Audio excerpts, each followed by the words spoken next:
Hey guys, it's Maureen from the Speech Bubble SLP, and today I wanted to do a video with you rather than write a post. If I had tried to write this down, I think I probably would have written the novel, and even I don't want to read that much. So I want to share with you about my experience going back to work after maternity leave. Now, I'm not talking about leaving your baby. That is a whole nother ballgame.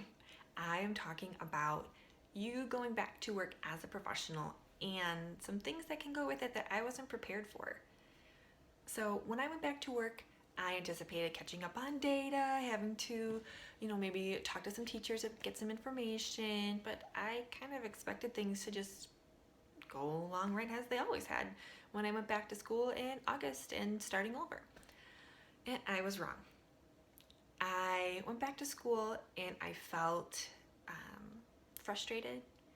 I felt inadequate. I felt lonely. I hadn't anticipated any of that. Had I think I could have been better prepared emotionally, and that transition maybe would have been a little smoother. So let me tell you what I mean.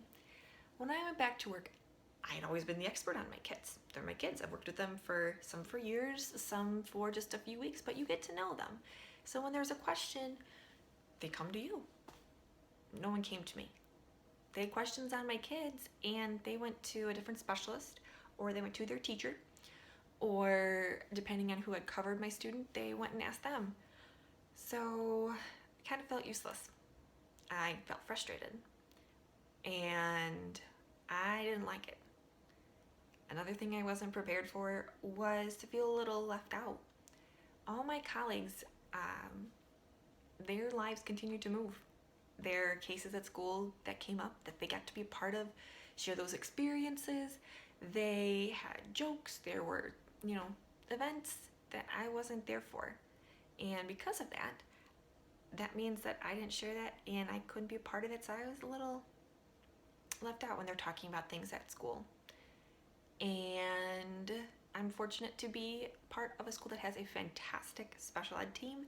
And we're all really good friends and close, but it kind of stings when you get in there and they are all kind of sitting and chatting and you have no idea what's going on, and you can't jump in a conversation, and it's kind of lonely. And I know some of us are already the only SLP in your building, so you're already lonely as it is. So I wasn't prepared for that either. And I wasn't prepared to maybe not be as involved as I had been. Usually I'm on a committee or two to help with something around the school, but those are established at the beginning of the year. So then I find out that, we're not going to have you really be a part of it because everything started in August and you kind of missed a bunch. So, maybe we'll just hold off on that. So, yeah, going back was rough. Had I been able to anticipate some of this, it would have been easier. And here's the tough part. It's one of those situations where I wish I could say it's them, not me. It's a me, not them thing this time, which kind of bites a little more. It wasn't anyone's fault. It was the situation. Nobody did anything on purpose. Nobody intentionally made me feel left out. Nobody intentionally made me feel inadequate. Those were my feelings that I was dealing with. And that realization was a little rough too, knowing that I have to make more of an effort to kind of jump back into that pool, to make sure they know, oh, hey, I do have that information now about that student. Let me know. Things I'd never had to say in years to remind teachers they could come to me. Stuff when it comes to working with your colleagues who are friends, to say, hey, I'm here too. Or you can come and talk to me too about this. Or, hey, I remember that too. I was there. So some things that I wasn't prepared for. And after talking with other friends and professionals who had gone on maternity leave and come back, I found out this is not abnormal. It's not just me. This happens to a lot of people. No one shared that until now, which is why I want to share it with you. So if you're going back to work, be kind of prepared for, yes, the stress of jumping back into data and progress reports and testing, but also be prepared for maybe feeling a little left out and a little frustrated because things aren't as you left them, and maybe a little lonely. And know that it's okay. And you are not the only one. And it gets better.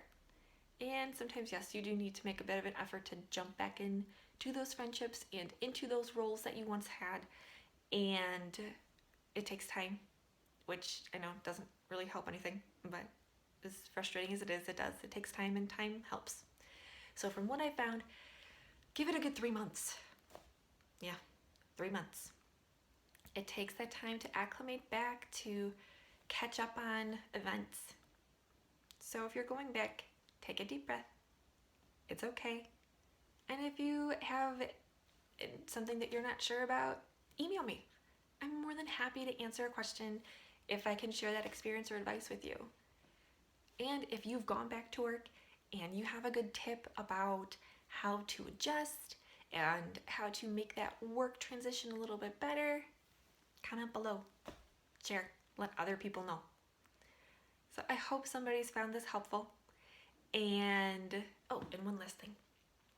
Just because you feel like that doesn't mean you're not a good professional.